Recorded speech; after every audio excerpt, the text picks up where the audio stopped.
before we make the painting, we're going to talk a little bit about materials. And the first thing in the materials we're going to talk about is the brushes, the most important part. I tell my students not to compromise on their brushes because their brushes are their fingers. Very important. So I always buy the best brushes, and it's always worth it to me. And many of these brushes I've had for 20 years, and they're still working for me. Now we start with the styles of brush. Now the first ones I'm going to show you are bristle brushes. These are stiffer than sable brushes, which is the other ones I'm going to show you. The first shape of the bristle brush I'm going to show you here is a flat, called a flat. On a flat, the bristle is longer than it is wide. It makes a chisel point, but the hairs are longer than they are wide. The second type is a filbert. Now, a filbert is like a flat, except that it has rounded corners, sort of like a worn-out flat. A filbert's a real handy shape. I think it's my second favorite shape. Third type is a bright. Now, a bright has hairs which are shorter than they are wide. Also a chisel point. All three of these are chisel points. I don't like these brushes particularly. They tend to take off as much paint as they put on. But some people like them, and that's good for them. Now, in the smaller sizes, we have to move to a sable brush, and we use the same, they all come in the same styles of brush, flats, filberts, and brights. But the one that I find I use the most is a round. Now, a round you can also get in a bristle brush, but I find that the round in a bristle brush is not as effective, doesn't make as nice a stroke. So here we have a sable round, and this is you're shining the picture brush and your detail brush, and I find that these are extremely useful. Now, I like to have a wide range of sizes in these brushes, so I go up this size and larger. This is still a flat, and this will do for large areas. I believe that you should use the largest brush you can at all times.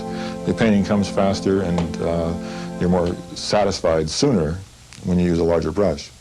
Now, in addition, recently, there have been some developments in the synthetic brushes, which are worth noting. And there's a group of brushes here are synthetics. These are made out of plastic filament. And they have for years been very bad brushes, but now the technology is such that they can make fairly good ones like this. And so I have converted some of my brushes, some of my bristle brushes, to the synthetic brushes. All right, now for mixing large areas of paint, large quantities of paint, I like to use a palette knife. And these palette knives are my favorite shapes. You can get palette knives in almost an infinite variety of shapes, but over the years, I've found that these three shapes are the most useful. And this is the one that is my current favorite. I like this one a lot. All right, now, in order to mix your paints, clean your brushes, thin your paints, you sometimes need a thinner. And for years, artists have used turpentine. Well, turpentine, I think, has become too poisonous to use anymore. And so I use a citrus thinner made out of orange peels, and I keep it in this jar right here, and you're going to see me dip into it from time to time as we make this painting. All right, now we're going to get out the paints. I'm going to lay out the paints on my palette, and I lay them out in a very specific sequence. This is the sequence. I start with my titanium white. Now, you have a list of these colors in your kit that came with this video.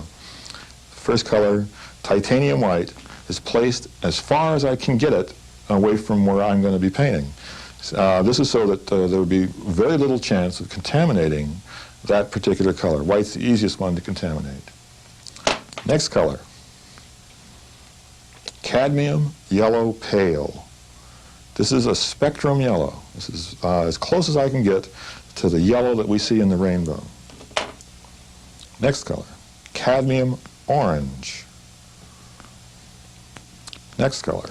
I use a color here that's actually a red orange, and I'm very fond of this color, and if you are short of money, you might want to eliminate this one, but I love it. It's cadmium scarlet. The next color is cadmium red. This is a pure spectrum red, as pure red as I can get. Watch your brands. Some of the brands that you'll find out there will not be a pure red. Check it before you buy it. Next color is a permanent rose. Now, this is a replacement for alizarin crimson, a very traditional color. And I think that this is a little bit more versatile. This is a red-violet. Now you'll notice that I've laid these colors out in a very particular sequence. The orange comes between the yellow and the red. So if we were to mix red and yellow, we would get orange. So if I accidentally get some of this color over here, it's not a big problem. And as I continue, I'm going to follow the spectrum. My next color will be violet itself. So here's my violet. Now violet's my dark, so I'm going to put out a little bit more of that than I have of the other colors. I always put out all of my colors, even though I don't intend to use them all. This last color is not last color, but this color is ultramarine blue.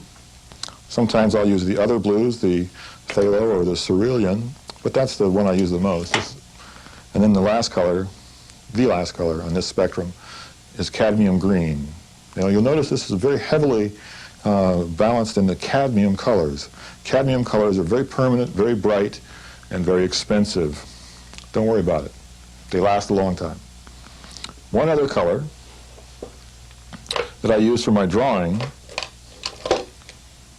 is burnt umber. Now burnt umber is not a particularly beautiful color, but it's a good color to use for drawings because it's the fastest drying color that there is. So we'll use this to make the drawing of our still life.